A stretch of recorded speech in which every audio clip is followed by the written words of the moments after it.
History is filled with stories that do not fit its timeline. We are not talking about science fiction, but about persistent, documented claims from our own past that suggest someone or something knew what was coming. These historical time travel accounts present a profound mystery, one that challenges the very linear way we perceive human progress. By the end of this exploration, you will have a complete framework for separating compelling evidence from convenient fiction, and you will encounter theories that stretch the limits of reality. We will examine artifacts of impossible knowledge and individuals who seem to see the future, asking what these persistent puzzles reveal about history itself. Are we looking at forgotten genius, elaborate hoaxes, or faint echoes from a tomorrow that has already happened? What does it truly mean when the past appears to know our secrets? The term itself can be misleading. When we speak of historical time travel claims, we are not discussing machines or deliberate journeys. We are examining something far more subtle and deeply unsettling. These are moments recorded in letters, official documents, or first-hand testimonies where a person, a text, or an object appears to hold a piece of information from a future that, by all logical accounts, was completely inaccessible. The knowledge is specific, often technical, and it arrives decades or even centuries before its time. A physician describes a surgical procedure that would not be invented for another 100 years. An architect drafts plans for a structural support system that defies the engineering principles of his era. A philosopher writes with startling clarity about a societal concept that would not be formally defined until a later age. These are not vague prophecies or poetic metaphors. They are precise, actionable insights that seem to have slipped through a crack in time. To build a framework for our investigation, we must set clear boundaries. We will focus primarily on claims that originate before the 20th century, from periods with limited global communication and slower dissemination of ideas. This helps filter out the noise of modern hoaxes and deliberate misinformation that became easier to produce in an age of mass media. We are searching for the anomalies that occurred when it should have been impossible to know. The central question then shifts from how someone traveled to how knowledge itself might have traveled. Could a brilliant mind simply intuit the future? Or does the persistent repetition of these accounts point to a different, far stranger possibility hiding within the pages of history? This creates a fundamental problem for our understanding of history. We view the past as a straight line, a sequence of cause and effect where each discovery builds upon the last. But what happens when we find a piece of the puzzle that does not belong?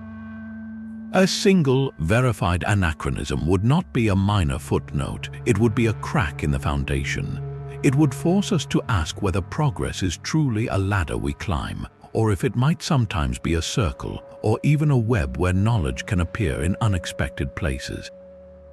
To make sense of these claims, historians and researchers often categorize them into two distinct but related groups. The first deals with physical objects, things we can theoretically hold and examine. These are often called out-of-place artifacts, a term that captures their jarring nature perfectly. Imagine an archaeologist carefully brushing dust from a dig site, expecting to find pottery shards or stone tools from a specific era. Instead, their trowel strikes something made of a refined metal alloy, or a component with intricate machining marks, something that simply should not exist in that layer of soil.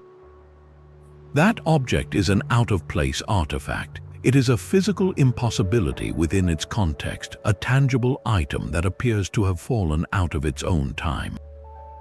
The second category is more abstract, but in many ways more intriguing.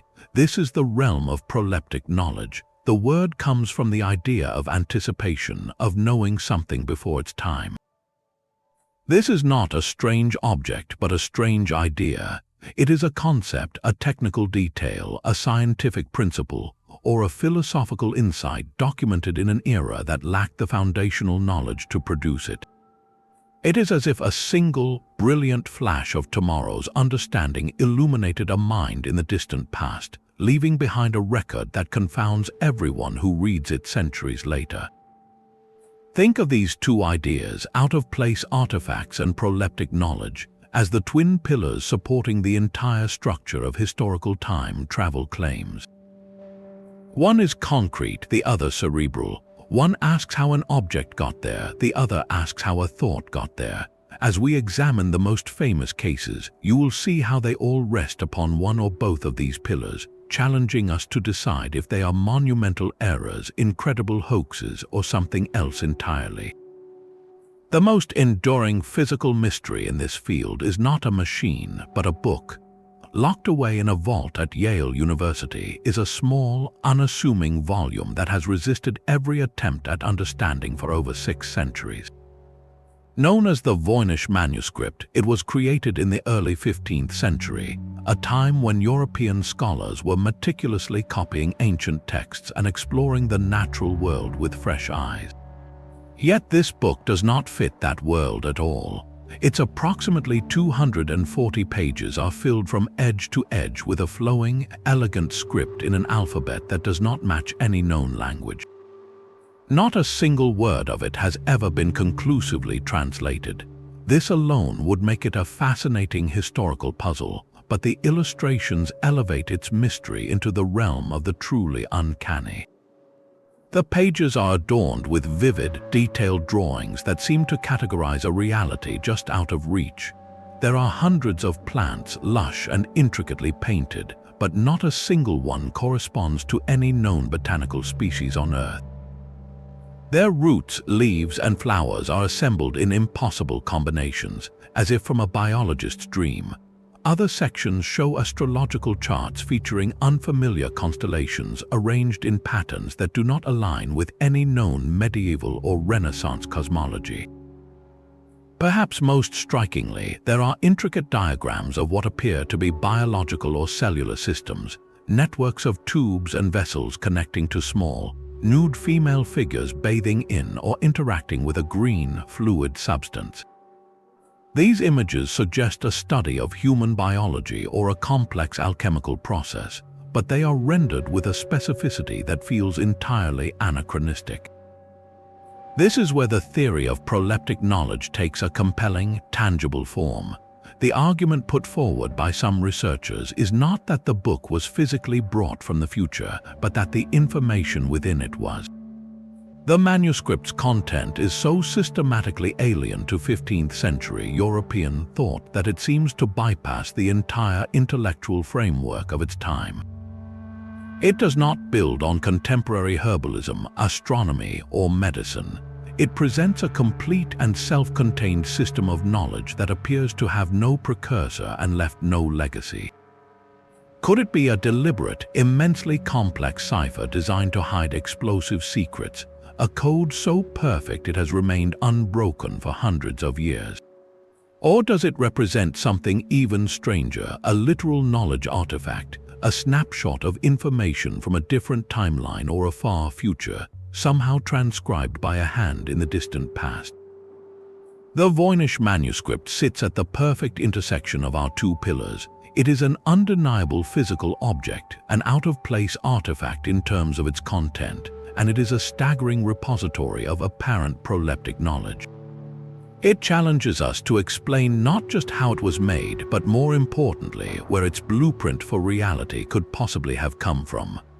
While a book of unreadable knowledge challenges the mind, a physical machine of impossible complexity challenges our entire timeline of invention.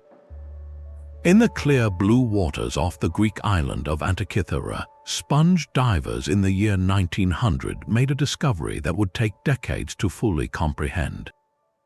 Amid the shattered marble and ceramic treasures of a sunken Roman-era shipwreck, they recovered a lump of corroded bronze and wood about the size of a large book. It was unremarkable at first glance, just another artifact destined for a museum storage shelf.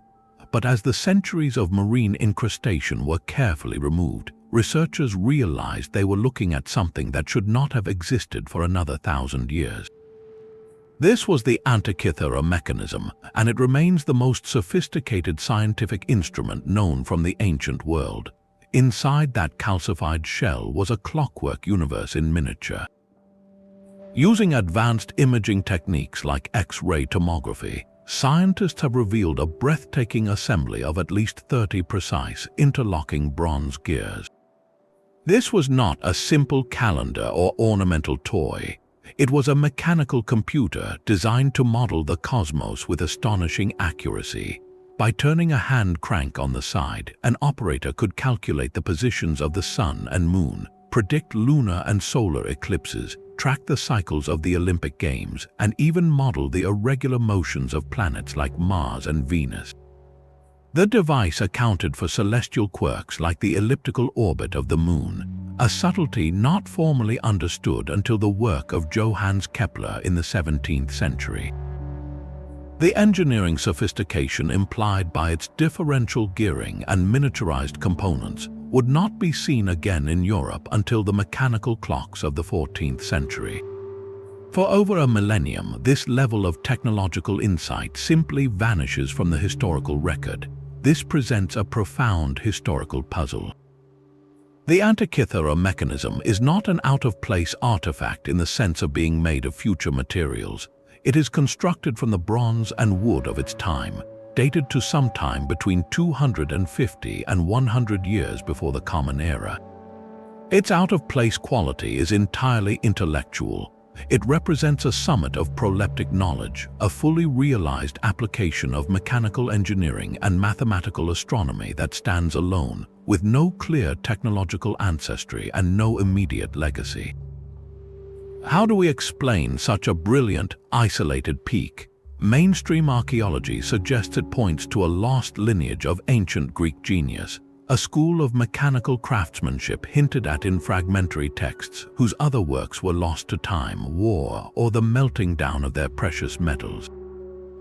This is the most grounded explanation that we are seeing a rare survivor from a richer technological tradition than we previously credited. Yet, for those examining the pattern of historical time travel claims, the mechanism whispers a more speculative question. Could such a conceptual leap represent more than just lost genius? The device feels like an answer in search of a question that the ancient world was not yet asking on such a precise mechanical level. Its purpose was not practical navigation, but rather a philosophical demonstration of cosmic order, a desire to physically manifest the clockwork of the heavens. This drive to build a model of reality is a very modern impulse. So we are left to wonder, does the mechanism reflect the absolute outer limit of what was possible in its own era, a testament to human brilliance operating within its time? Or does it stand as a potential technology artifact, a piece of knowledge so advanced for its context that it hints at a different kind of transmission, one where a spark of future understanding somehow illuminated the past, resulting in an object that feels, in every gear and inscription, like a visitor from tomorrow? A map drawn in the year 1513 seems to hold a view of the world that no one from that era should have possessed. Created by the Ottoman admiral and cartographer Piri Reis, this fragment of a larger world chart is a stunning work of art and precision, detailing coastlines from Europe and Africa to the budding outlines of the Americas. But one section tucked near the bottom has ignited a debate that has lasted for generations. The map appears to show a landmass at the bottom of the world, a continent we now call Antarctica. More controversially, it depicts a portion of that continent's northern coastline, not as a solid sheet of ice, but as a recognizable, ice-free landform. The problem is stark. Antarctica was not officially sighted until 1820, over 300 years after this map was drawn, and its coastline has been buried under thousands of feet of glacial ice for at least 6,000 years.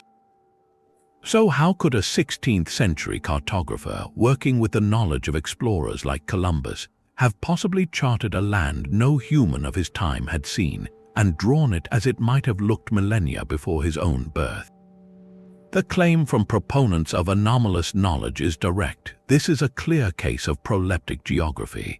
They argue the map's source, as noted in its own marginal inscriptions, included what Piri Reis called the maps of the ancients. To them, this suggests he had access to far older source maps, perhaps from ancient seafaring civilizations, that preserved a memory of Antarctica from a time before the ice cap formed. This would push back the timeline of human exploration and cartography to an almost mythical age, implying a lost epoch of global navigation. The mainstream historical and geological counter-arguments, however, offer a different and more grounded interpretation. First, scholars point out that the section identified as Antarctica could just as plausibly be a speculative, distorted version of the southern tip of South America, a common practice in early maps where unknown regions were filled with guesswork. The coastline does not match the true subglacial topography of Antarctica with perfect fidelity. It bears a closer, though still imperfect, resemblance to the Patagonian coast. Second, the idea of an ice-free Antarctica being mapped by ancient humans conflicts with the established geological record. While the continent was indeed free of ice millions of years ago, the timeline for human civilization does not overlap with that period by an enormous margin. The mainstream view concludes that the Piri Reis map is a remarkable document of its time, blending real discovery with myth, conjecture, and the artistic license typical of early modern cartography. Yet, despite these rational explanations, the map endures as a cornerstone for theories of lost knowledge. The reason is not just about one line on parchment, it is about the pattern it represents. For those who see history as a puzzle with missing pieces, the Piri Reis map is a piece that seems to belong to a different puzzle entirely. It symbolizes the tantalizing possibility that our historical record is incomplete, that flashes of profound understanding from lost ages or, more speculatively, from beyond the conventional timeline, can occasionally surface in the work of an unsuspecting admiral in Constantinople. It asks us whether we are looking at a lucky mistake or a fragile, copied echo of a world that once was, or perhaps even a world that one day will be. But the mystery of time is not only written in books or etched into metal.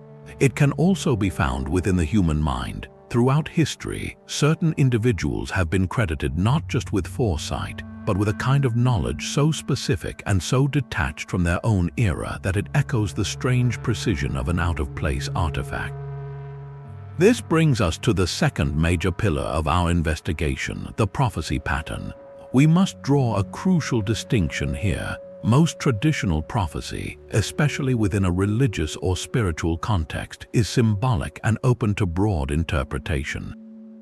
It speaks in metaphors of beasts and falling stars, of great leaders and periods of trial. These are powerful narratives, but they are not what we are examining. The claims that intrigue researchers of historical anomalies are different.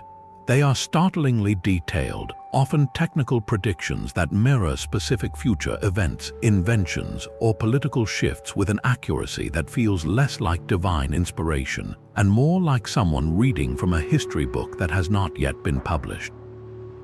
Take the famous case of Nostradamus. His 16th century quatrains are a perfect example of the interpretive divide. Written in cryptic, poetic French, they have been retrofitted to hundreds of events over the centuries, from the rise of Napoleon to the events of September 11th. Because the language is so vague, supporters can always find a pattern after the fact. This is the hallmark of post-diction, not prediction. It tells us more about our desire to find order than about any genuine foreknowledge. But then we encounter figures like the so-called monk of Padua, a lesser-known but far more perplexing case. In the late 15th century, this Italian monk reportedly delivered a series of precise visions to his confessor. He did not speak in symbols of eagles and lions. Instead, he described, in plain terms, a world connected by glowing lines through which people could speak across vast distances, a clear allusion to telecommunications. He spoke of carriages that moved without horses and of great metal birds that carried people through the air. For a man of the 1400s, these descriptions were not just miraculous, they were nonsensical. There was no cultural or technological framework to inspire such imagery. They were not refinements of existing ideas like Leonardo da Vinci's ingenious war machines, which were logical extensions of Renaissance engineering. They were conceptual leaps into a reality that would not materialize for over 400 years. This is where the theory of proleptic knowledge becomes personal. Could such individuals be experiencing something beyond prophecy? Some researchers cautiously suggest these might be cases of involuntary cognitive time travel, where a mind, under certain conditions, temporarily accesses information streams from the future. The knowledge is not given by an external deity, but is somehow perceived from the timeline itself, like tuning a radio to a station from tomorrow. The individual then struggles to translate these abstract concepts into the language and imagery of their own time, resulting in those jarringly specific yet anachronistic descriptions. Of course, the skeptical viewpoint is powerful. Historians note that many such accounts were written down long after the prophet's passing, allowing for embellishment or even outright invention. The human memory is a creative editor, and the desire to make a historical figure seem prescient is a timeless temptation. Furthermore, in an age before widespread literacy, extraordinary claims about holy men served a clear social and religious purpose, cementing their legacy and the authority of their institutions. So we are left weighing two possibilities. On one side, we have a long tradition of human pattern seeking and narrative shaping, where vague pronouncements are sharpened by hindsight into apparent precision. On the other, we have a handful of exceptionally clear, contextually impossible claims that resist easy explanation. The prophecy pattern asks us a deeply personal question. If you were a monk in 1490, and a vivid dream placed the unmistakable image of an airplane in your mind, how would you possibly describe it to your brothers? You would call it a great metal bird, and to everyone around you it would sound like madness or divine revelation. The truth, as always in these historical mysteries, may lie not in choosing one answer, but in understanding why the question feels so urgent to us across the centuries. The leap from prophetic vision to tangible invention is where this mystery takes a concrete and even more perplexing form. History records a handful of individuals whose creative output seems to defy the natural pace of discovery. They emerge often with little documented training or background and introduce concepts so advanced they appear disconnected from the intellectual soil of their time. These are not just brilliant minds, they feel like intellectual islands, suggesting a different, more controversial source for their inspiration. Consider the enigmatic figure of John Dee, advisor to Queen Elizabeth I. On the surface, he was a quintessential Renaissance man, a mathematician, astronomer, and astrologer, but his private pursuits tell a stranger story. Dee was deeply immersed in the world of angelic communication, or Enochian magic.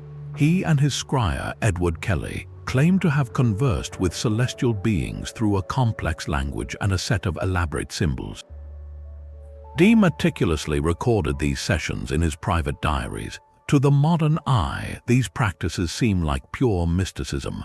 Yet, some researchers point to a startling detail within Dee's angelic scripts.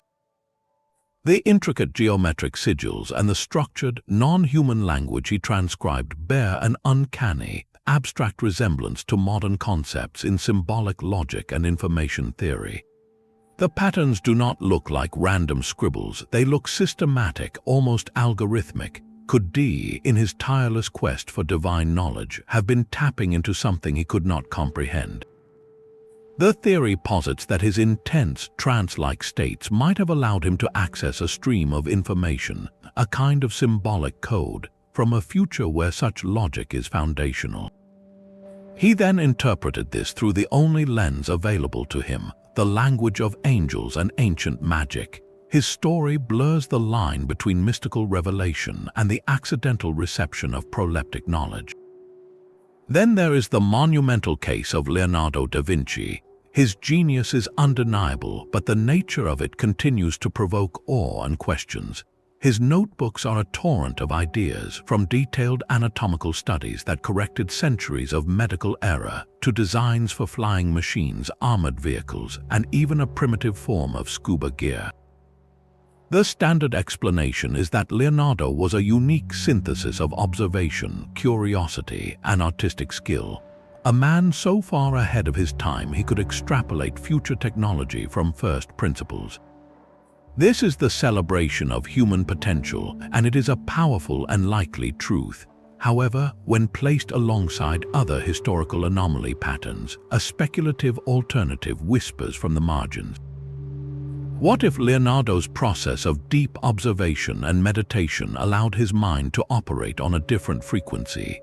Proponents of the contact theory suggest that his famous periods of inactivity, where he would simply stare at a wall for hours, were not idle. They were a state of intense, almost channeled focus. In these states could he have been perceiving, however dimly, the technological landscape of centuries to come. His helicopter or aerial screw is not a functional blueprint, but it captures the fundamental principle of rotary lift. His tank design understands the concept of armored, mobile warfare. These are not working inventions, they are the seeds of ideas, perfectly planted in the mind of the one man capable of giving them visual form. This theory does not diminish his genius, it simply questions its ultimate origin. Was he inventing, or was he remembering a future he had somehow glimpsed? The pattern these figures present is one of catalytic knowledge. They act as human conduits for ideas that the world is not yet ready to build, but is suddenly ready to imagine. The mainstream historical view rightly celebrates them as extraordinary outliers, proof that human creativity can make sudden, explosive leaps. Yet, the persistent mystery of their context, the lack of clear precedent, the sometimes bizarre methods they use to access their ideas leaves a door slightly ajar. It invites us to wonder if innovation is always a slow burn from within, or if, on rare occasions, a spark can jump a gap in time, igniting a mind in the past with the light of a distant tomorrow. This leads us to the most profound and unsettling possibility of all, a scenario where the transmission of knowledge is not accidental but intentional. What if someone or something was trying to send a message back? For every compelling mystery, there exists an equally compelling counter-argument grounded in the messy, incomplete record of human history. A cultural contamination theory offers this grounded perspective. It suggests that what we interpret as time-traveling knowledge is often just our own ignorance of the past's true complexity. We see a gap in the timeline and assume it must be a leap, when in reality, we are simply missing the steps that once filled it. This theory does not dismiss the wonder of these artifacts and accounts, but redirects it toward the astonishing ingenuity and interconnectedness of ancient civilizations. The central idea is that knowledge rarely appears from a vacuum. It spreads, evolves, and gets lost through trade, conquest, translation, and simple conversation along routes we have forgotten. A brilliant idea conceived in Alexandria might travel a silk road to Baghdad, be copied in a monastery in Spain, and then lie forgotten in a private library for 300 years before resurfacing in a form that seems miraculously ahead of its time. The proleptic knowledge we marvel at may have had a long, undocumented journey before it landed in the hands of the figure history remembers. Consider the case of Greek fire, the legendary incendiary weapon used by the Byzantine Empire. For centuries, its exact composition was a state secret so closely guarded that it seemed like a form of ancient chemical warfare impossible for the era. Modern historians, however, by piecing together clues from multiple cultures and texts, have identified plausible recipes using ingredients like petroleum, quicklime, and sulfur, all available at the time. The secret was not supernatural knowledge, but sophisticated applied chemistry and strategic secrecy. Its impossibility was an illusion created by a successful information blackout. Similarly, many architectural marvels once deemed too advanced for their builders, like the precision stonework of the Inca or the acoustic properties of ancient Greek theaters, have been demystified by studying the incremental trial and error techniques, the sophisticated tools, and the vast pools of skilled labor those cultures commanded. What looks like a sudden leap is actually the pinnacle of a long, local tradition of innovation.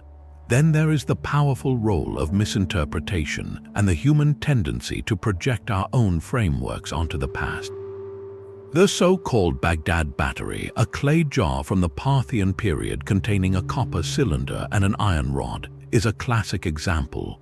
When discovered in the 1930s, it was immediately sensationalized as an ancient galvanic cell, a 2,000-year-old power source. This fit a thrilling narrative of lost technology. However, most archaeologists now argue the object is far more likely a storage vessel for sacred scrolls, with the metal components serving as a protective case. Our modern fascination with electricity caused us to see a battery where there was probably none. The most potent tool in the skeptic's arsenal, however, is the proven existence of the forgery. The history of archaeology is littered with brilliant hoaxes that fooled experts for decades. The Piltdown Man, presented as the missing link between apes and humans, misled paleoanthropology for over 40 years. The Vinland map, which seemed to show Viking knowledge of North America before Columbus, was hailed as a revolutionary document until advanced ink analysis revealed its 20th century origins. These episodes serve as a sobering reminder.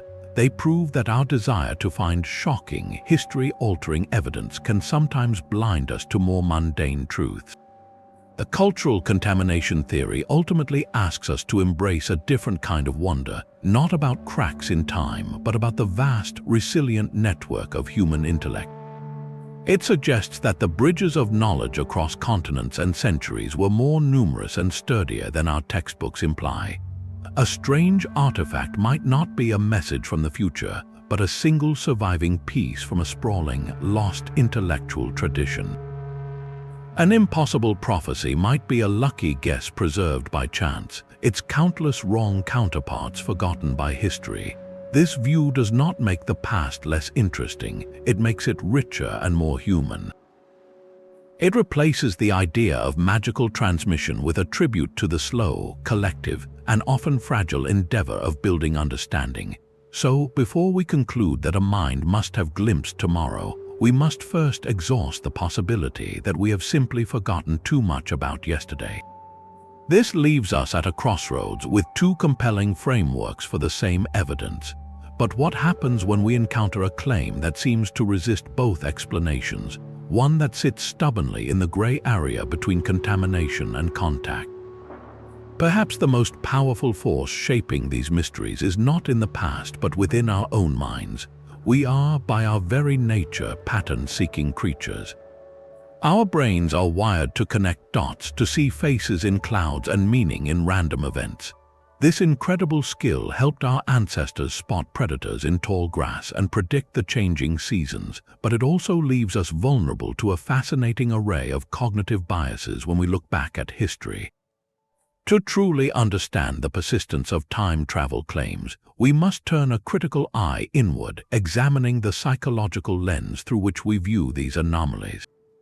The first and most potent bias at play is confirmation bias. Once we become captivated by the idea of historical time travel, we begin to notice and collect every piece of evidence that seems to support it, while unconsciously dismissing or downplaying the vast mountain of evidence that suggests ordinary explanations. That single, uncanny line on the Piri Reis map becomes monumental, while the dozens of other lines that are clearly speculative or incorrect fade into the background. A vague phrase in an old text is stretched to fit a modern invention, and suddenly it feels like a perfect prediction. We are not lying to ourselves, we are simply following our brain's deep-seated desire to confirm a compelling narrative, especially one that promises to rewrite everything we thought we knew. This ties directly into the profound allure of the mystery itself. A neat, linear history where every invention has a clear precursor can feel, well, a bit mundane.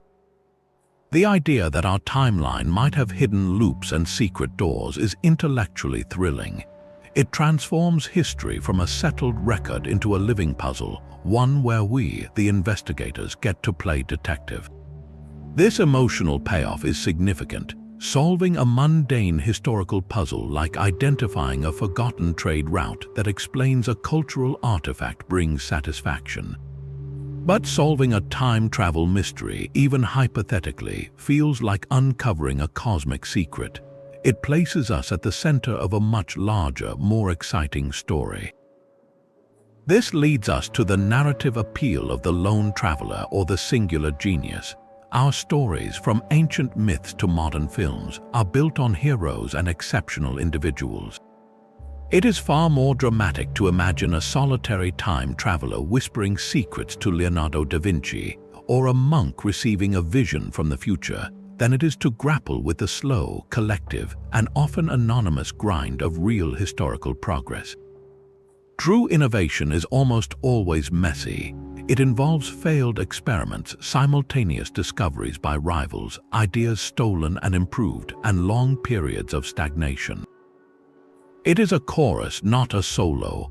The lone traveler theory cuts through that complexity with a clean, elegant, and deeply satisfying story. A mysterious stranger brings the gift of fire. It is a foundational human myth, and we are instinctively drawn to applying it to the gifts of technology and knowledge. When we encounter a figure like John Dee, surrounded by his angelic scripts and complex symbols, our pattern-seeking mind wants to assign a clear, external source to his inspiration.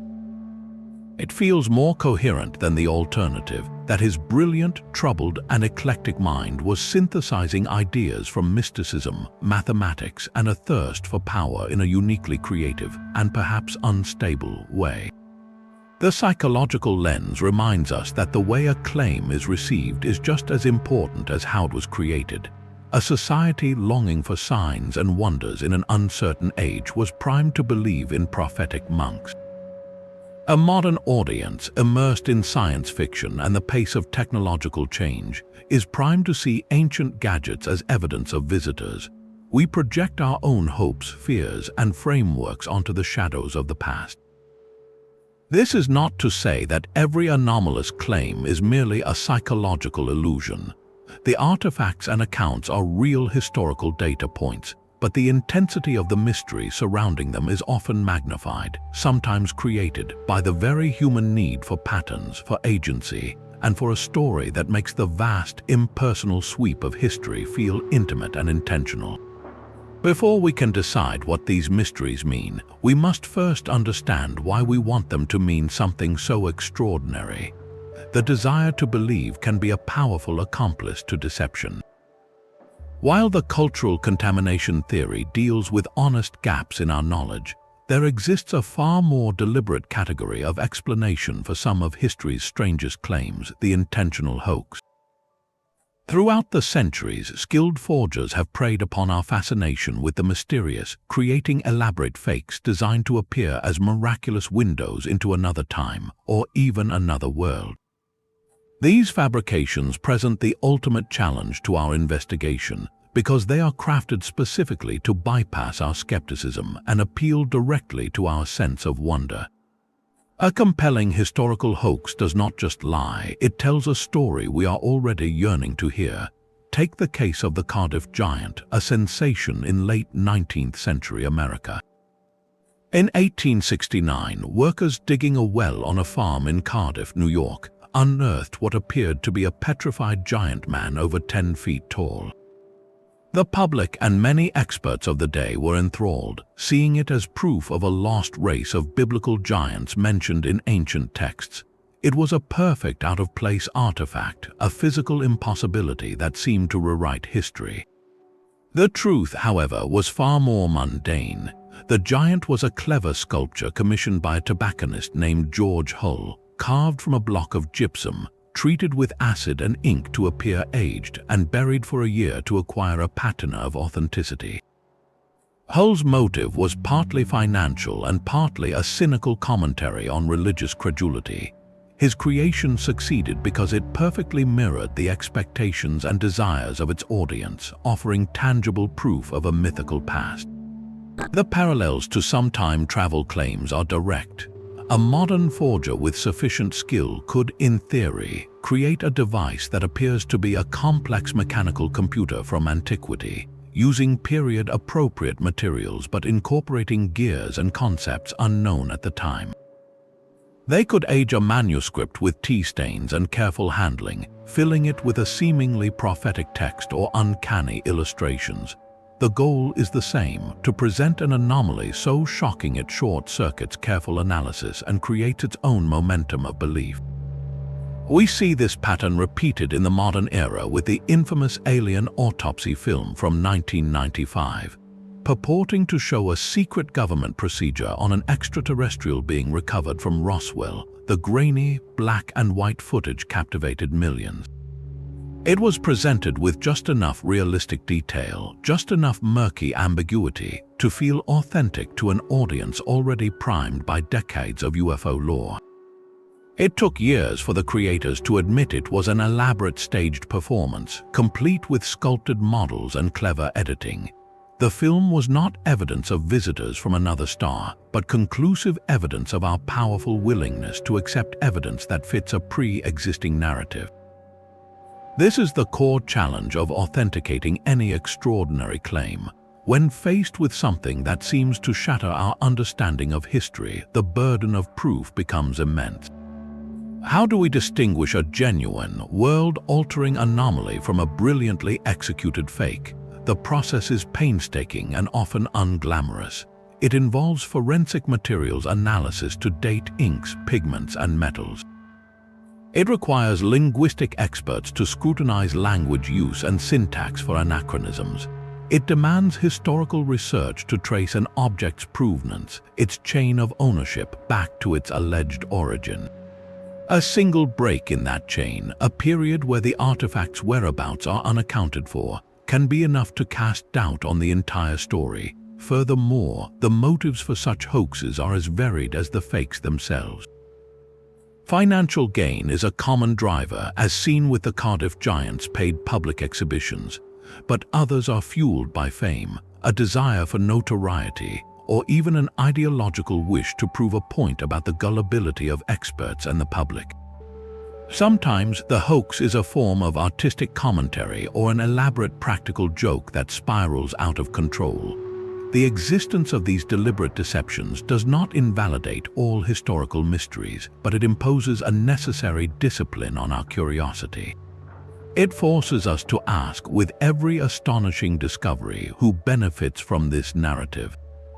What evidence exists beyond the artifact itself? Is there a clear, documented history, or did it appear conveniently at just the right moment to capture the public imagination? The shadow of the forgery reminds us that the past is not only a place of lost truths, but also a canvas upon which countless generations have projected their own fantasies, fears, and schemes.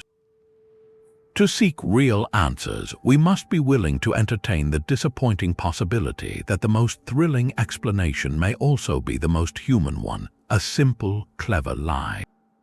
Science provides our most powerful lens for separating truth from tale. In the modern era, we no longer rely solely on the accounts of historians or the style of an artifact. We can ask the object itself to tell us its story, using tools that analyze its physical and chemical essence. Techniques like radiocarbon dating measure the steady decay of carbon isotopes in organic materials, providing a reliable window into when a piece of parchment, wood, or cloth was last alive. Spectroscopy can reveal the elemental fingerprint of a metal or the chemical composition of an ink, exposing modern contaminants or confirming ancient recipes.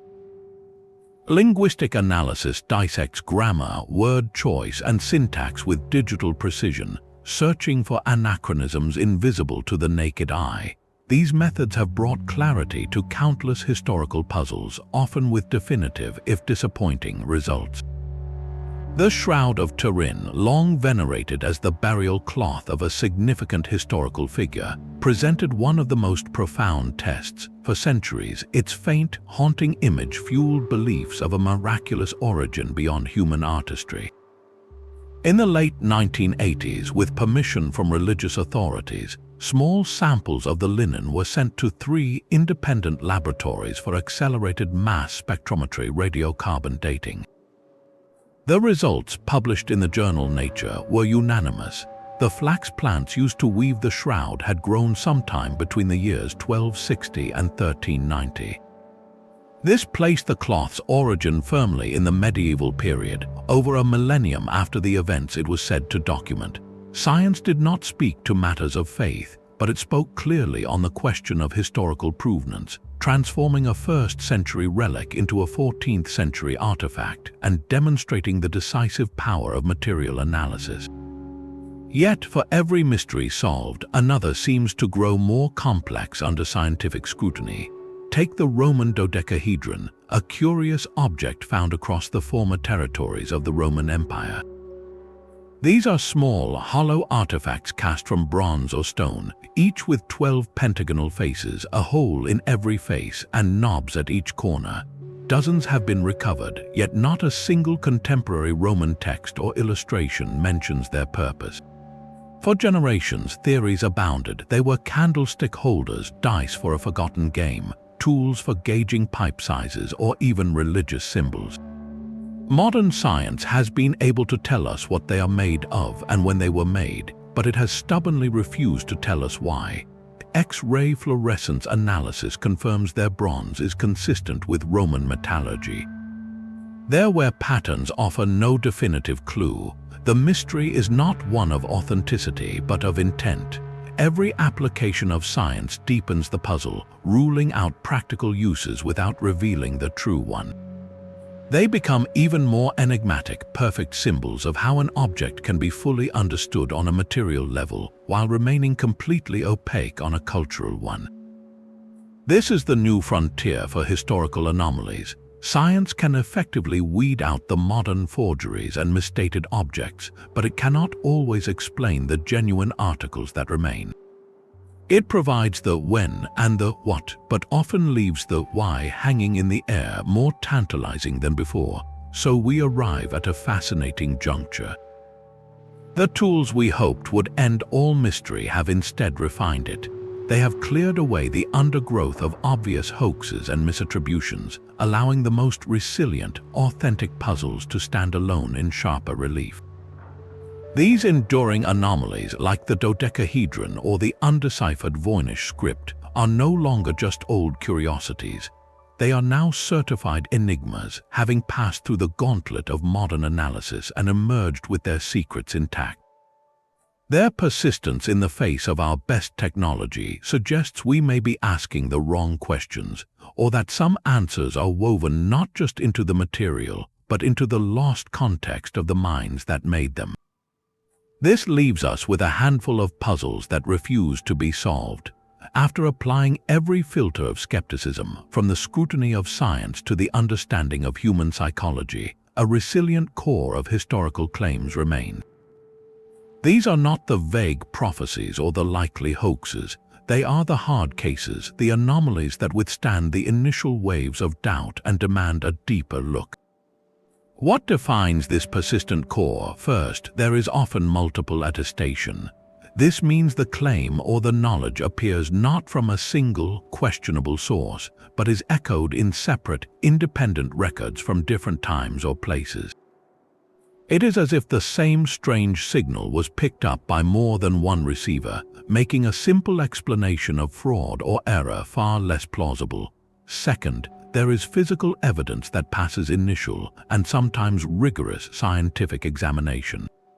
The material is right for the era, the wear patterns are authentic, and the craftsmanship is consistent with the period's known techniques.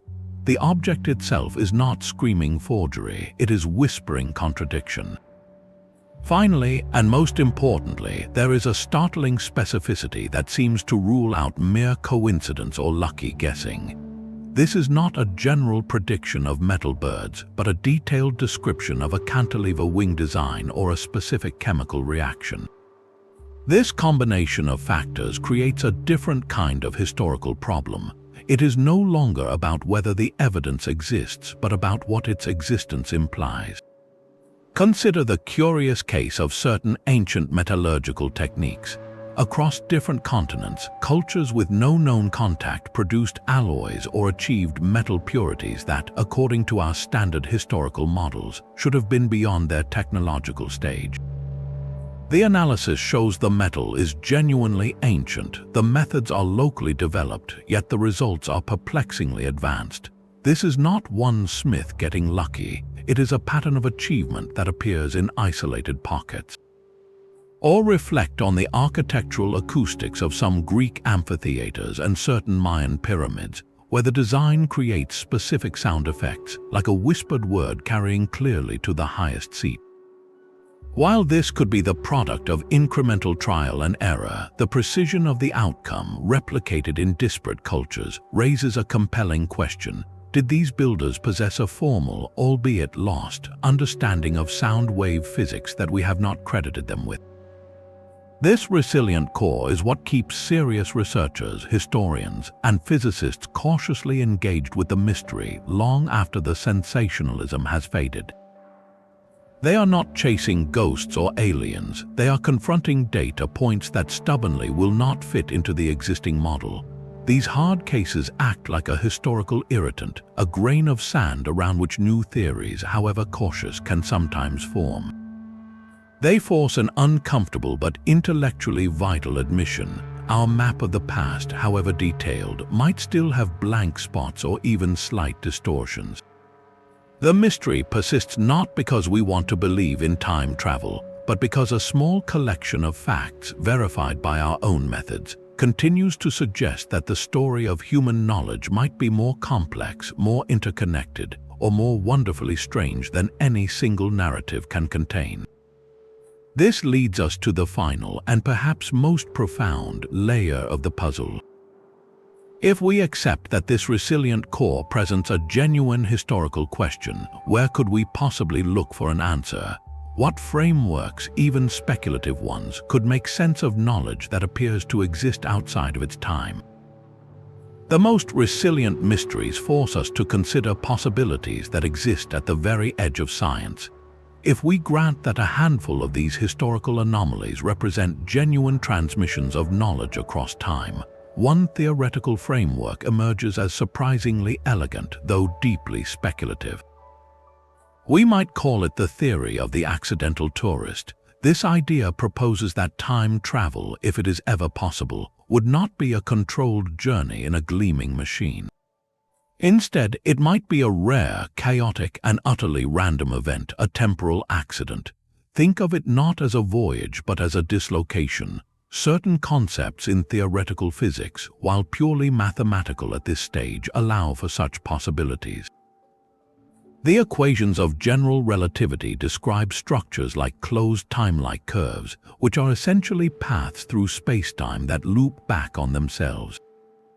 In simpler terms, they are theoretical roadways that could, in principle, allow for travel into the past without ever exceeding the speed of light. Another concept is the wormhole, a hypothetical bridge connecting two distant points in spacetime. Most physicists stress these are mathematical curiosities that would require exotic forms of matter to stabilize, and they are almost certainly not traversable by humans. But the accidental tourist theory asks a smaller, subtler question.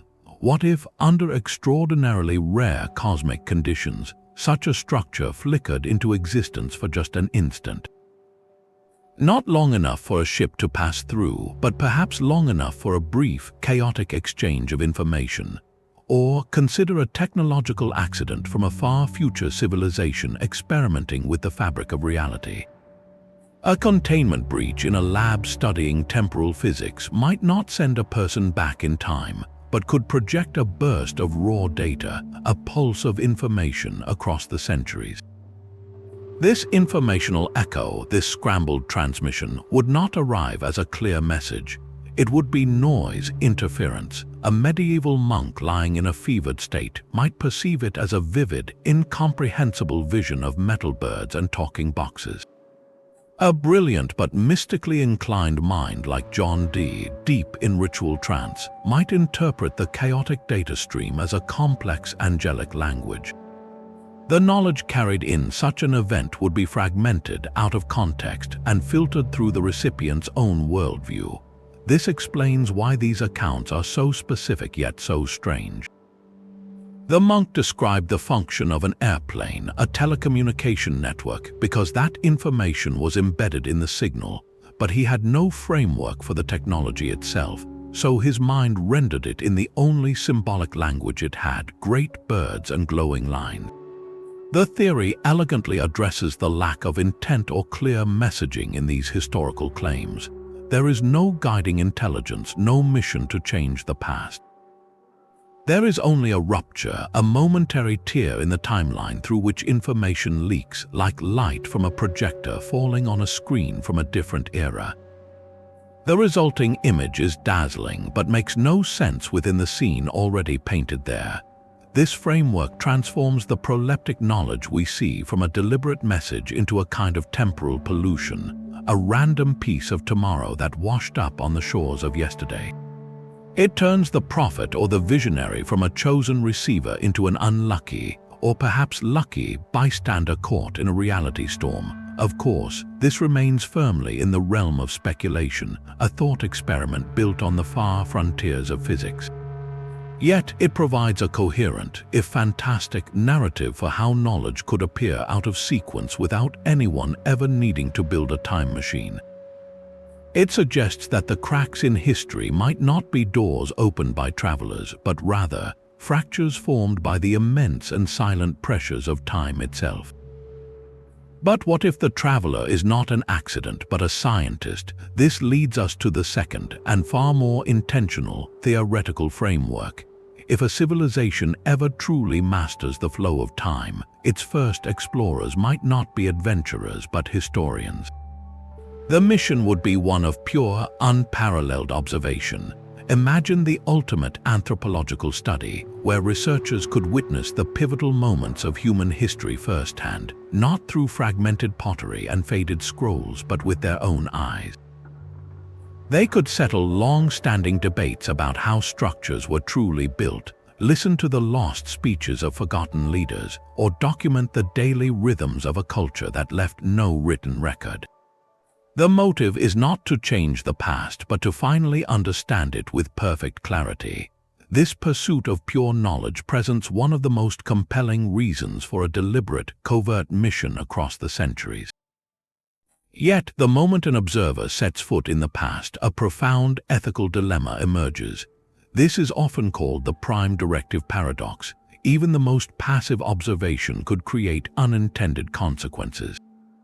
A dropped tool, a startled glance from a local, a footprint in the wrong place. These tiny actions could ripple forward, potentially altering the very timeline the observers came from. To avoid this, any credible temporal research program would require protocols of absolute non-interference. Observers would be ghosts, using technology to remain completely undetectable, studying history from a silent, invisible remove.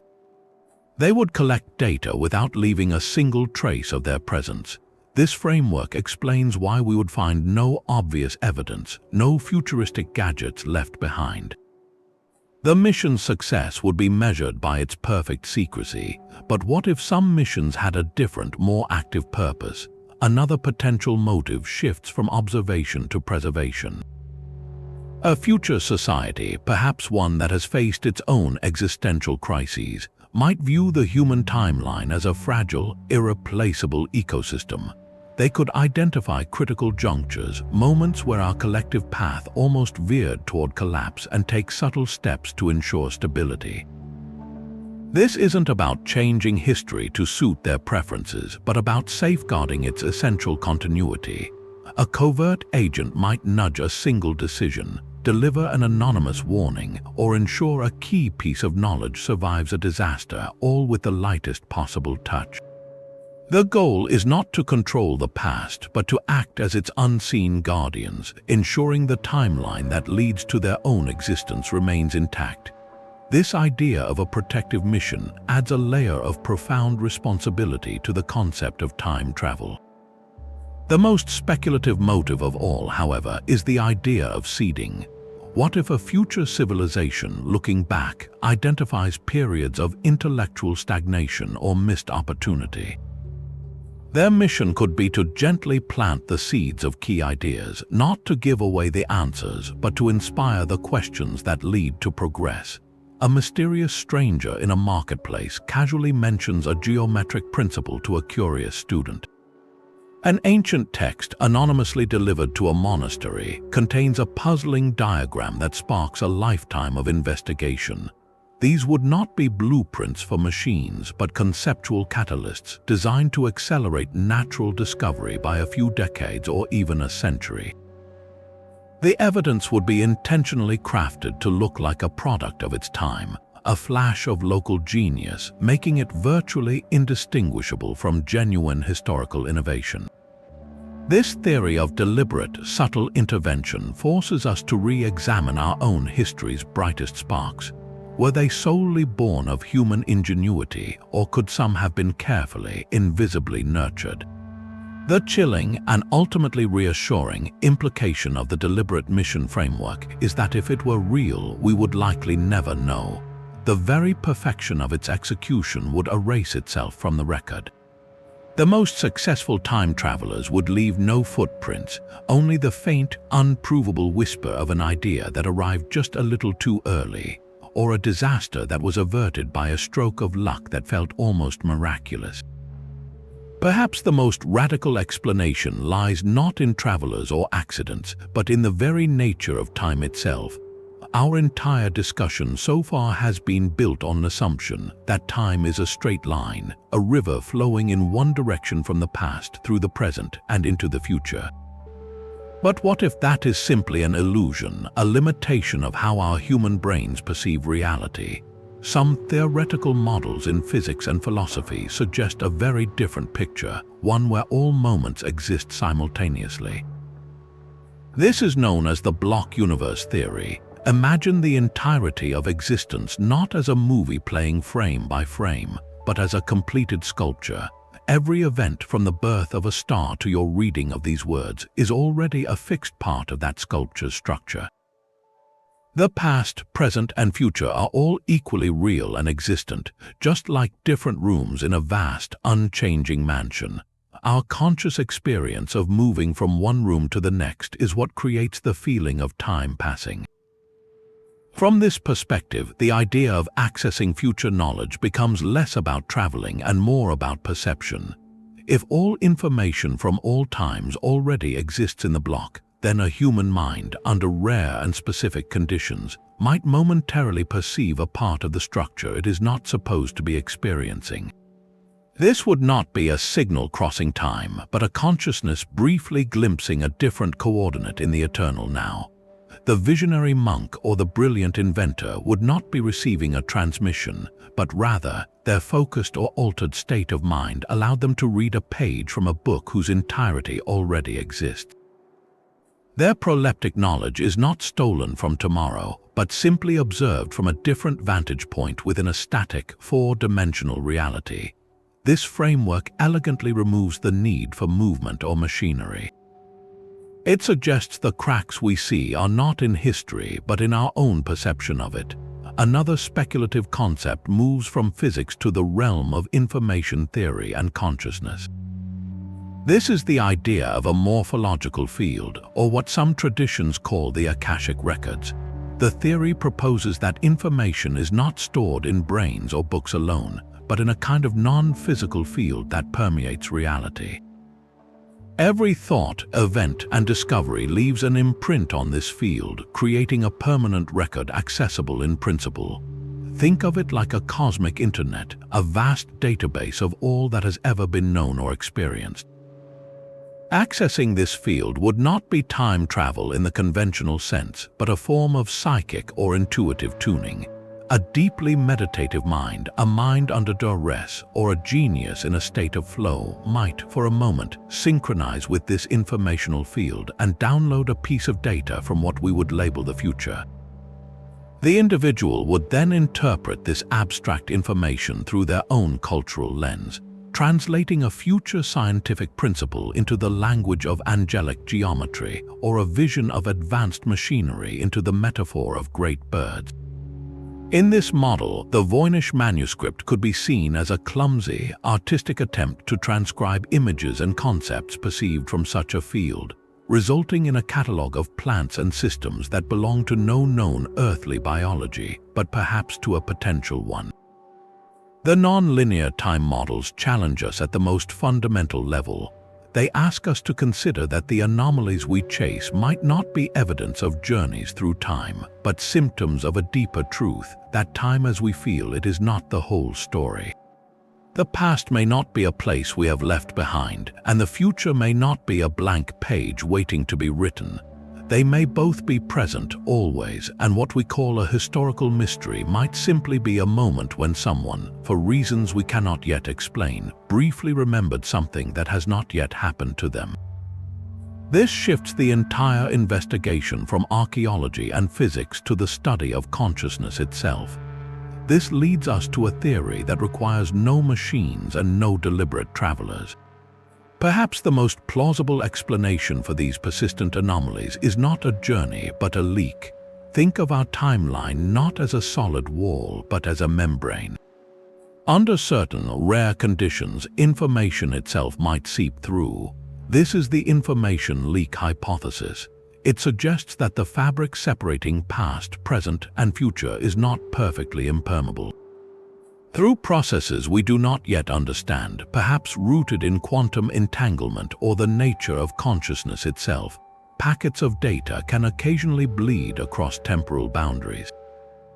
There is no grand plan behind this, no mission control. It is a random, natural phenomenon like static on a radio or a reflection in a rippling pond. In this model, the visionary figures of history are not time travelers but human receivers. They are individuals with a unique, often subconscious, sensitivity to this informational static. Their minds, whether through deep meditation, fevered illness, or a state of profound creative focus, momentarily tune into a signal from a future frequency. They do not understand the source, and they certainly cannot control it. They simply perceive a burst of raw, unstructured information. The crucial next step is interpretation. The receiver's mind must immediately translate this alien data into something it can comprehend, using the only vocabulary it has, the symbols, beliefs, and technological concepts of its own era. A complex vision of aerodynamics and combustion engines filters through the mind of a 15th century monk and emerges as a prophecy of great iron birds. The abstract principles of non-local communication might be interpreted by a Renaissance mystic as conversations with angels speaking a perfect geometric language. The information is genuine, but its container is built from the local materials of the past. This explains why these accounts are so specific yet so strange. The monk described the function of an airplane because that data was in the signal, but his cultural framework had no concept of aluminum or jet propulsion, so his mind rendered the image in the most powerful symbolic language available to him. Leonardo da Vinci, in his famous states of deep contemplation, might not have been inventing from first principles so much as he was sketching the faint, filtered impressions of machines his era could not build, interpreting advanced engineering through the lens of Renaissance craftsmanship. The information leak hypothesis elegantly sidesteps the paradoxes of physical travel. There is no risk of a time traveler meeting their past self because no one is physically moving. The information itself is what crosses the boundary, and it arrives scrambled, requiring translation. This also accounts for the fragmentary and isolated nature of these claims. The leak is a brief, unpredictable event, like a lightning strike, illuminating one mind in one place before the static fades away. It turns history's greatest mysteries into something deeply human, a testament to the brain's incredible ability to find patterns and meaning, even in noise from beyond time. We are left wondering if genius itself might sometimes be a form of extraordinary reception. But if time is not a line and information can leak, could our entire reality be something else entirely? The most provocative modern framework for understanding these anomalies comes not from history or physics, but from philosophy and computer science. It is the simulation argument, a proposition that the universe we experience is not the base level of reality, but a sophisticated digital construct akin to an immensely advanced video game or virtual environment. From this perspective, every historical time travel claim takes on a startling new character. They are no longer evidence of journeys or leaks, but potential glitches in the code.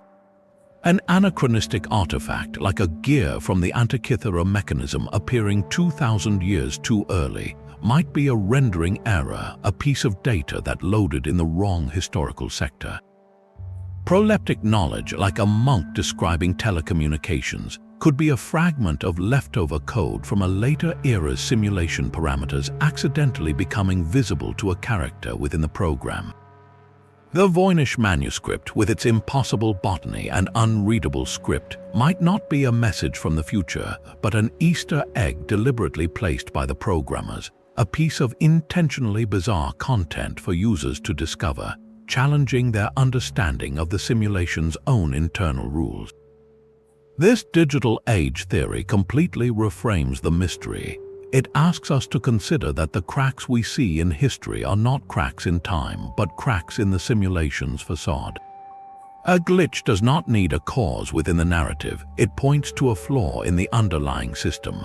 The persistent, illogical repetition of these anomalies could be seen as a bug that the system's self-correcting routines have never fully patched. Why would such glitches occur? In any complex program, errors are inevitable. Data corruption, memory leaks, or conflicts between different subroutines could cause information to bleed from one era's dataset into another's. A simulated 1530s cartographer might access a sliver of the terrain data meant for a 1980s simulation module, resulting in a map with a suspiciously accurate coastline. This theory also provides a chillingly elegant explanation for the lone genius phenomenon. An individual like Leonardo da Vinci might not be a time traveler or a psychic receiver, but a non-player character whose parameters were accidentally or intentionally granted higher access to the simulation's design libraries. His sudden leaps of insight represent not human brilliance, but a character briefly operating with enhanced permissions, sketching concepts from the program's own asset files. The simulation argument transforms historical investigation into a form of digital archaeology. Researchers are not piecing together a past that happened, but reverse engineering a past that was coded. Each anomaly becomes a clue to the nature of the simulation itself, its level of detail, its internal consistency, and perhaps even the intentions or carelessness of its creators. This framework is, of course, the most speculative of all, and it is ultimately unfalsifiable with our current knowledge. We cannot step outside the simulation to check its source code. Yet, its power lies in its ability to consolidate every category of mystery under a single, modern metaphor. It explains why some things feel out of place, because in a constructed reality, things literally can be out of place. The question it leaves us with is not about time, but about truth. If our reality is a simulation, then the deepest historical mysteries are not puzzles to be solved, but artifacts of a deeper reality waiting to be understood, hinting that the greatest story ever told might not be history, but the code that writes it. These persistent questions, whether born of glitches or genius, do more than just haunt the edges of history. They actively reshape how we look at the center. The relentless parade of time travel claims, from the plausible to the outlandish, has forced the entire discipline of history to become more robust, more self-aware, and more imaginative in its defense of the conventional timeline. In a very real sense, these anomalies have become history's most demanding critics, its ultimate stress test. Every time a new claim emerges, whether about a prophetic text or an impossible artifact, it compels historians and archaeologists to re-examine the foundations of their knowledge. They must ask with renewed urgency, how do we know what we think we know? This process of rigorous defense is not about stubbornly protecting old ideas, it is about strengthening them under pressure. To disprove a claim of proleptic knowledge, a researcher must first build an even more solid, evidence-based case for the standard narrative. This often requires diving deeper into archives, reanalyzing artifacts with new technology, or uncovering forgotten trade routes and cultural exchanges that could explain a previously mysterious similarity. The pursuit of debunking, therefore, has ironically been one of history's greatest engines of discovery.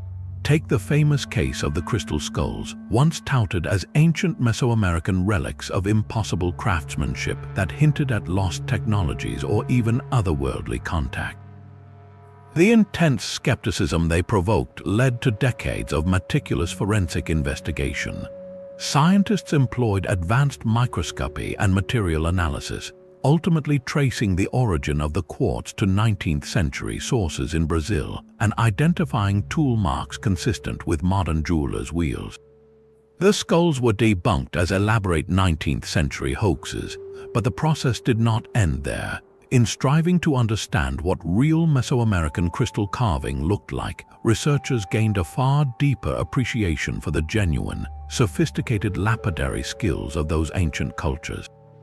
The hoax, by contrast, illuminated the truth. Similarly, the ongoing investigation into the Voynich Manuscript has spurred incredible advances in computational linguistics and code-breaking techniques, even as the book itself remains silent. The drive to solve one mystery has sharpened the tools we use to understand all historical texts. This dynamic reveals the true, perhaps unintended, value of these claims. They act as a kind of intellectual grit, an irritant that forces the oyster of historical scholarship to produce a stronger, more luminous pearl. They prevent complacency. They remind us that history is not a collection of settled facts in a textbook, but a living, argued interpretation of evidence that must constantly prove its worth.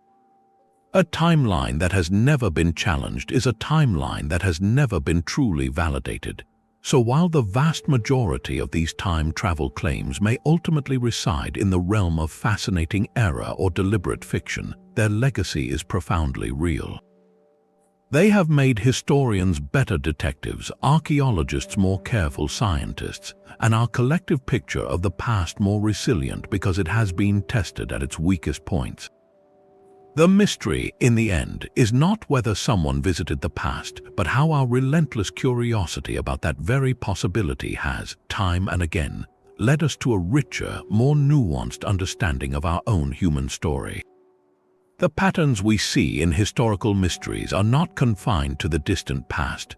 Look at the modern phenomenon of unidentified aerial phenomena, what many still call UFOs, and the broader category of experiences labeled as high strangeness. The parallels to our time travel claims are striking, and they may point toward a deeper, shared human puzzle. In both cases, we begin with credible witnesses. These are not just ancient monks or mystics, but modern pilots, military personnel, police officers, and ordinary people with nothing obvious to gain. Their reports are often detailed, specific, and given with genuine perplexity.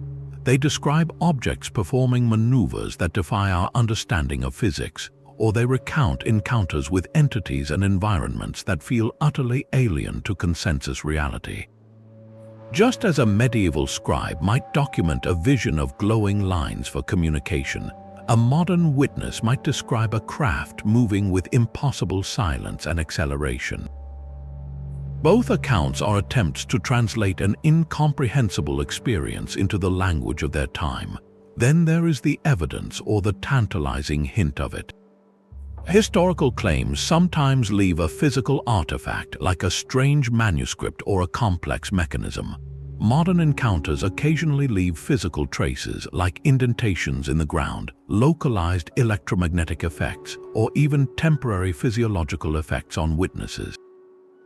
In both eras, this trace evidence is frustratingly ephemeral, never quite conclusive enough to force a scientific paradigm shift. yet persistent enough to defy easy dismissal. The official response also mirrors across the centuries. For historical anomalies, the silence of the record or the dismissal by contemporary authorities is often interpreted as a cover-up of something inexplicable. In the modern era, we see decades of official denial and secrecy from governments, followed by gradual, reluctant disclosure of documents and footage, which only deepens the mystery rather than solving it. This cycle of secrecy and partial revelation fuels the same theories in both contexts, that someone, somewhere, knows more than they are saying. Most tellingly, the range of explanations proposed for these modern mysteries directly echoes our historical theories. The extraterrestrial hypothesis, with its visiting engineers from another star, is the direct parallel to the idea of physical time travelers from the future. The interdimensional hypothesis, suggesting visitors from a reality coexisting with our own, mirrors the non-linear time models and information field theories.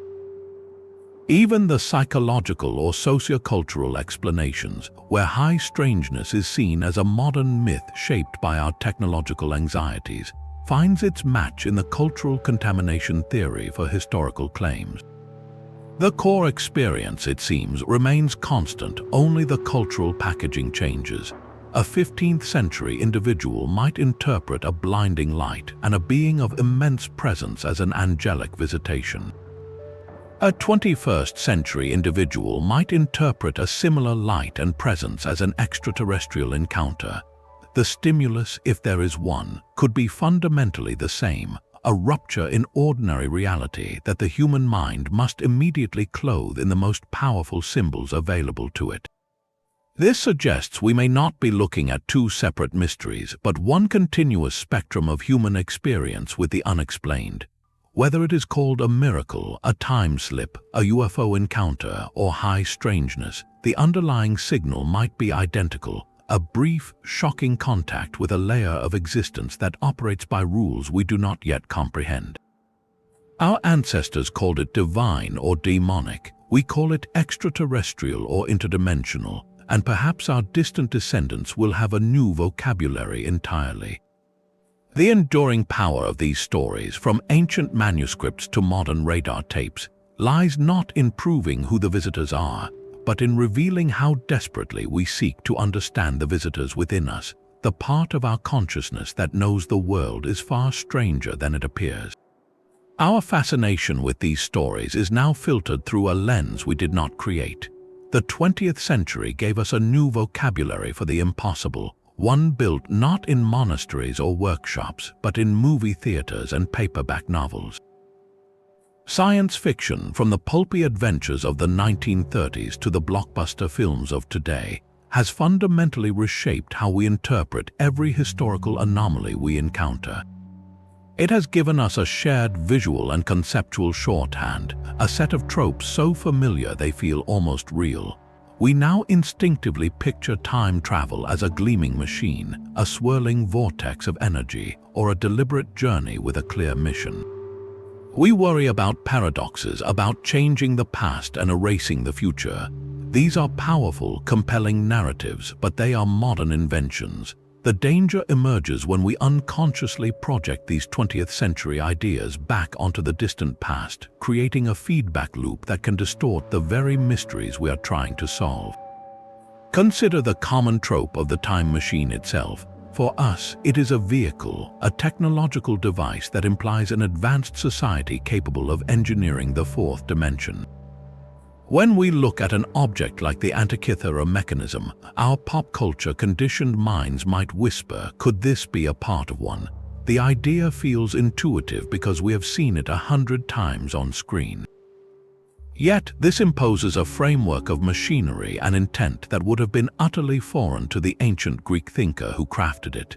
His world was one of philosophy, astronomy, and divine order, not engineering paradoxes. By viewing his work through the lens of a DeLorean or a TARDIS, we risk missing what it truly was, a masterpiece of his own time's genius, designed to model the cosmos as he understood it, not as a component from a future he could not conceive. This feedback loop extends to the very nature of the anomalies. Modern stories love the clear, dramatic paradox, the grandfather paradox being the most famous. This leads us to scrutinize historical claims for evidence of intentional change, looking for a visitor trying to fix or break the timeline. We might read about a strange traveler in an old chronicle who gave cryptic advice to a king, and our first thought is, was that a time traveler trying to alter a battle's outcome? This imposes a narrative of manipulation and consequence onto events that contemporaries might have explained as divine intervention, madness, or simply a wandering sage. The original context, the medieval worldview that accepted miracles and omens as part of the natural order, gets stripped away. In its place, we insert a Hollywood plot, potentially obscuring the more nuanced and often more revealing historical truth about how people of that era understood their own reality. The pop culture lens also simplifies the human element. Our stories often feature the lone, heroic time traveler, a figure of agency and purpose. This shapes how we view historical figures associated with anomalous knowledge. We might be tempted to cast Leonardo da Vinci or John Dee in that role, as if they were willing participants in a temporal mission. This romanticizes their struggles and complexities, turning their profound, often chaotic creativity into a neat storyline about receiving future blueprints. It diminishes the true wonder, which is the human mind's capacity for extraordinary leaps within its own context. The real mystery of Leonardo is not that he might have seen the future, but that his present contained a mind capable of imagining it from the materials of his own epoch. Pop culture can accidentally replace that deep human mystery with a shallower, more sensational one. This is not to say science fiction has no value in this exploration, far from it. It has trained us to think in terms of multiple timelines, non-linear causality, and the sheer possibility of other realities. It has expanded the collective imagination, giving us the conceptual tools to even entertain these ideas. The problem arises not from imagination, but from conflation when we mistake the modern metaphor for the ancient reality. The past did not have our stories, it had its own. A medieval vision of a metal bird was not a poorly described airplane. It was, in that person's reality, a vision of a metal bird, a symbol whose true meaning was rooted in the theology and symbolism of their day. To translate it directly into a Boeing 747 is to commit a kind of cultural time travel ourselves, dragging the past into our frame of reference and losing its original voice in the process. The lesson here is one of intellectual humility. To honestly engage with these historical claims, we must consciously set aside the tropes we have inherited from H.G. Wells and Hollywood. We must strive to see the Antikythera Mechanism with the eyes of a Hellenistic astronomer and the Voynich Manuscript with the eyes of a Renaissance bibliophile, not with the eyes of a science fiction fan. This is harder than it sounds because those stories are now part of our cultural DNA. But the effort is essential. It is the difference between forcing the past to answer our questions and learning to hear the questions the past is actually asking. Only by quieting the hum of our own centuries' narratives can we hope to listen for the faint, genuine signal within the static of history, a signal that may have nothing to do with machines or paradoxes, and everything to do with the endless, strange capacity of the human mind to reach beyond the horizon of its own time. Perhaps the most productive way forward is to stop asking if these claims are true and start treating them as a unique historical phenomenon in their own right. We could call this field of study chrononautics, the critical examination of historical claims of temporal displacement. The goal is not to prove time travel happened, but to understand why these specific narratives emerge, persist, and captivate us across centuries. By treating them as a distinct genre of historical document, we can apply a new set of analytical tools, separating the cultural signal from the literal noise. The first step in this methodology is provenance validation, a forensic-level investigation into an artifact or document's origin story. Every object has a biography, a chain of custody from its creation to its discovery. A genuine anomaly must have an ironclad provenance documented from the moment it enters the historical record. Was the Voynich Manuscript mentioned in a library inventory from the 1600s? Were the Antikythera Mechanism's fragments recovered by credible archaeologists in a documented dive? If an object appears mysteriously on the antiquities market with no clear history, its value as evidence plummets, no matter how strange it appears. This filter immediately removes the vast majority of modern forgeries and misattributed items. The second filter is contextual dissonance analysis. Here, we move beyond whether an object is merely advanced and ask if it is fundamentally alien to its cultural ecosystem. The Antikythera Mechanism, while astonishing, is built from materials and concepts known to the Hellenistic world: gears, astronomy, cyclical time. Its purpose, to model the cosmos, fits perfectly within Greek philosophical pursuits. It represents a peak but not an island. A true chrononautic anomaly would demonstrate knowledge or technology with no conceptual precursors or cultural roots in its era. Imagine finding a detailed schematic for a transistor radio carved into a Sumerian clay tablet. The dissonance would be total. The object would have no intellectual soil to grow from. Most claimed anomalies fail this test, revealing themselves to be misunderstood extensions of contemporary knowledge. The third and most crucial filter is the test of falsifiability. For a claim to be taken seriously within this new framework, it must make a specific, testable prediction. It cannot be a vague prophecy that can be retrofitted to any event. A document claiming knowledge from the future should contain a clear, non-obvious piece of information that can be verified against future discoveries. For instance, if a 16th century text accurately described the double helix structure of DNA, including its chemical composition, long before organic chemistry existed, that would be a staggering piece of evidence. The claim is specific, it is falsifiable, we can check it against reality. Most historical prophecies are the opposite. They are so flexible they can never be proven wrong. Under this rigorous framework, what would constitute definitive proof? It would require an artifact or document that passes all three filters with flying colors. It would have an impeccable, documented provenance from a sealed archaeological context. It would contain information or technology that is not only advanced but contextually impossible, with no traceable lineage to any known tradition of its time. And most importantly, it would offer a concrete, falsifiable piece of information about the future or a past that was unknowable, which is later independently verified. To date, no claimed anomaly has convincingly met all these criteria. But that is the point of establishing the category, to raise the standard of evidence and shift the conversation from sensational speculation to disciplined inquiry. By studying chrononautic claims through this lens, we learn less about time travelers and more about ourselves, about the human need to find patterns, the fragility of historical memory, and the timeless allure of a story that promises to break the greatest rule of all. The ultimate test for any of these theories is not their elegance but their evidence, so we must ask the most demanding question of all. What single, undeniable piece of evidence would force the entire world to accept that a breach in time had occurred? What discovery would leave no room for hoaxes, contamination, or lost genius?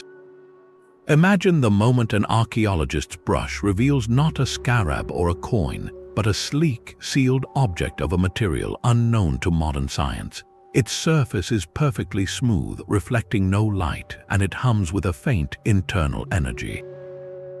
Forensic analysis confirms it was sealed within a tomb dating back 3,000 years, in a geological layer untouched since its closure. The object is not just anachronistic, it is made of a stable isotopic alloy or a crystalline structure that our 21st century physics cannot explain, a substance that will not be invented for another 100 years. This would be a physical impossibility embedded in a temporal impossibility. Or consider a more subtle but equally powerful proof, a mathematically encoded message. A team deciphering a seemingly ordinary Sumerian clay tablet finds a secondary layer of information, a binary code or a prime number sequence hidden within the cuneiform. When decoded, the message does not speak of gods or harvests. It provides the exact longitude and latitude for a location, along with a future date. On that date, at that precise coordinate, a previously unknown archaeological site is discovered, containing an artifact that perfectly matches a detailed description also embedded in the code. The prediction is too specific, too perfectly fulfilled by an independent discovery to be coincidence or fraud. The message had to come from a point in time after the discovery was made. Such evidence would be revolutionary because it closes every loophole. A verifiable digital device made of future materials rules out any form of cultural contamination. The object itself is the contamination. A precise, self-fulfilling prediction eliminates the possibility of a lucky guess or a vague prophecy retrofitted to events. It demonstrates knowledge of a future fact that was unknowable at the time of the message's creation. The proof would lie in the specificity and the impossibility of any other vector for that information. So why does this kind of evidence remain elusive? If time travel or information leaks are real, why haven't we found the smoking gun? One possibility is that the very nature of such events makes them inherently rare and fragile. A true temporal anomaly might be a statistical fluke, a 1 in a billion cosmic accident whose physical evidence is almost always destroyed by time, misinterpretation, or simply never recognized for what it is. Another, more sobering possibility is that our standards of proof are, rightly, astronomically high. The burden is on the extraordinary claim to provide extraordinary evidence, and the history of forgery and human error means that any potential proof is immediately met with intense, justifiable skepticism. The very tools we use to verify the past, like carbon dating, can be fooled or misinterpreted. A perfect hoax, though immensely difficult, is not theoretically impossible. This creates a paradox where the more convincing an artifact seems, the more we suspect an even more brilliant deception. Perhaps the most profound reason we lack definitive proof, however, is suggested by the deliberate mission theory. If a future civilization is conducting covert historical research, their primary directive would be to leave no trace. Their entire operational success would be measured by their invisibility. The discovery of a futuristic gadget in an ancient tomb would represent a catastrophic mission failure, one their protocols would be meticulously designed to prevent. From this perspective, the absence of proof is not evidence against the possibility. It could be the expected outcome of a perfectly executed program. The ultimate evidence, therefore, may be something we are not equipped to recognize, or something that by its very design ensures we never will. The true secret of these historical claims may never be a single, satisfying answer. Instead, it exists in the layered space between what we can prove and what we feel compelled to believe. Our journey reveals a tapestry woven from several distinct threads. At its rarest core, there are a few authentic, resilient puzzles objects like the Antikythera Mechanism or accounts like the Monk of Padua's visions that represent the outer limits of what we currently understand about our own past. These are the genuine anomalies, the data points that refuse to fit neatly into our historical models, and they deserve our continued curiosity and rigorous study. Yet around that small core, other forces have built a much larger and more captivating legend. Human psychology, with its powerful drive to find patterns and assign agency, amplifies these mysteries. We see intention in coincidence and hear messages in static, transforming ambiguous events into evidence of grand design.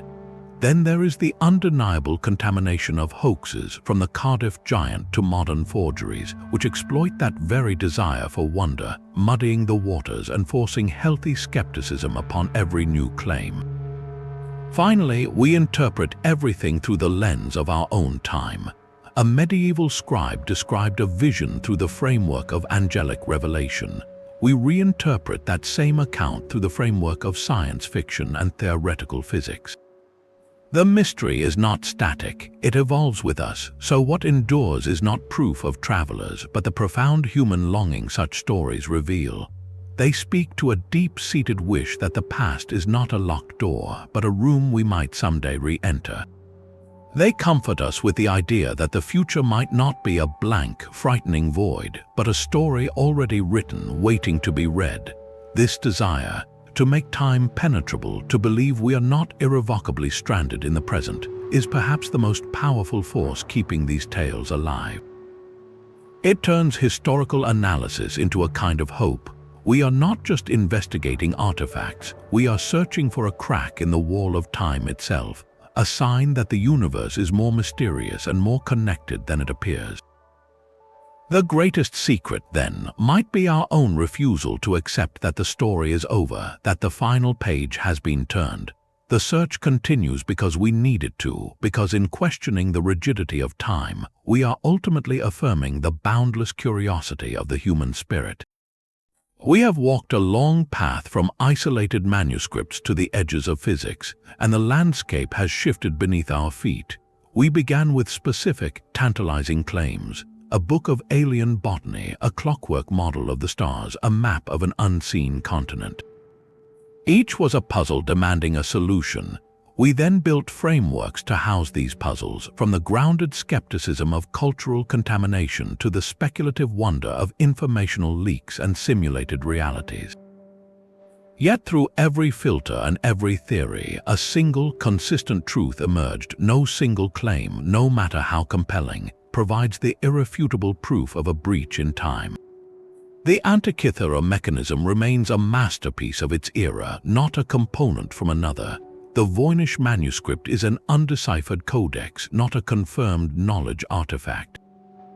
The visions of prophets can be explained by the powerful human tendency to find patterns in retrospect.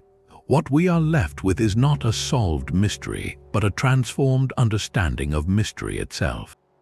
The collective weight of these stories, spanning centuries and cultures, does something more valuable than proving time travel. It permanently unsettles the neat, linear narrative we often impose on history.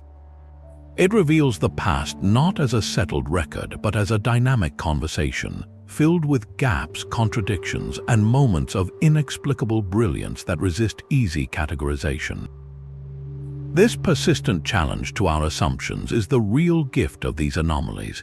They are the grit in the oyster, the unanswered question in the margin of the textbook that reminds us the story is never fully complete. Our interpretation of history is an ongoing act of imagination and deduction, and these claims ensure we never become complacent, that we keep looking at the familiar record with fresh, questioning eyes. The value, then, lies not in a definitive answer, but in the space the question creates, a space for curiosity, for wonder, and for the humble acknowledgement that the human journey is far stranger and more resilient than any single timeline can contain. So we turn the question to you: after this journey through the cracks in history, which case lingers in your mind?